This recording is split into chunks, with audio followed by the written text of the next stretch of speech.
Hello to everyone. And I've called it an antidote to fear in fearful times because at the best of times, even as Christians, we experience fear. It's the biggest, it's the master spirit. And we often fear, and especially as we see the darkness and oppression that we're living in under this coronavirus and all the oppression, deception, fear that goes along with it. And we see how Christians are being marginalised. I don't need to tell you all of this. You've probably gone through all these thought processes yourself. But I thought about this passage from Luke 12, verses 4 to 7. And this is a passage that's talking about persecution. Jesus is talking to his disciples. And he says, I tell you, my friends, do not dread and be afraid of those who kill the body, and after that have nothing more that they can do. But I will warn you whom you should fear. Fear him who after killing has power to hurl into hell. Yes, I say to you, fear him. Then he goes on to say, are not 5 sparrows sold for 2 pennies, and yet not one of them is forgotten or uncared for in the presence of God? But even the very hairs of your head are all numbered. Do not be struck with fear or seized with alarm. You are of greater worth than many flocks of sparrows. So here Jesus is telling us where fear should be. And he's telling us not to have fear in the sense of fearing man, but to have a healthy, awesome fear, respect for God. And it's also helping us realize how great our value is to God. And then he goes on to say about confessing Christ before men, and he will then confess us before his Father. And then he says that there's this kind of principle that kicks in when we're in a tight spot and we're fearful. And he says we'll be hurled before magistrates and rulers and what have you. And we won't know what to say. And he says, don't worry, the Holy Spirit will help you. Well, I had a kind of experience of this early on in my Christian life. I worked for a very left-wing council. I just got saved. And I was just, you know how you are when you just get saved. And the girls in the office would talk about EastEnders and stuff, and I'd be talking about Christ all the time. And anyway, little did I know, they'd kind of got behind my back and gone to my boss's boss and said, oh, she won't shut up about Jesus, blah, blah, blah. So I was hauled into my manager's office, unbeknown to me that this had happened. And this thing kicked in. The Holy Spirit took over. I wasn't afraid. I ended up saying things that I didn't plan to say. I ended up sharing the gospel with my boss's boss, and they had nothing on me, basically. I was like working harder than anyone in the office, because that's what you do as a Christian. You work with excellence, and all good, you know. And I came out feeling so joyful. It was amazing.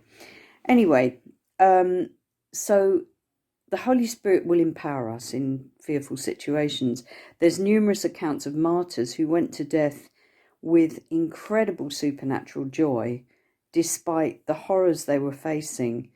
And even Jesus himself said, for the joy set before him, he endured the cross. He was given that supernatural, angelic strength, if you like, to face his fears, and as a human, his human side, if you like, his fully human side was facing all of that.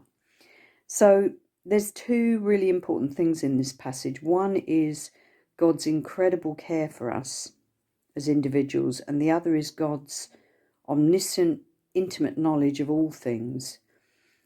So that is us, his knowledge of time, past, present, future, the human heart, the universe, everything. So let's get back to this part in that passage where it goes on to say that even the very hairs of our head are numbered. So I got to thinking about this one day, And I think I got a bit of a download of revelation about it. Incidentally, if you're a redhead, you've got about 90,000 hairs. A brunette has 120,000, and blondes have 145,000. And we shed between 50 and 100 hairs a day.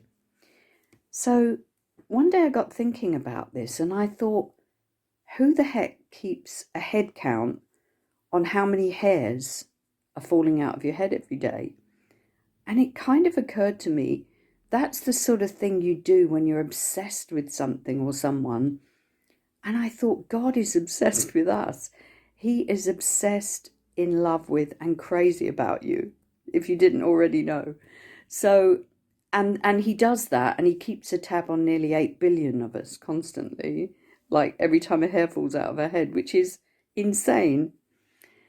The second thing is his knowledge, so that he goes on to say, not a sparrow falls to the ground that he doesn't know about.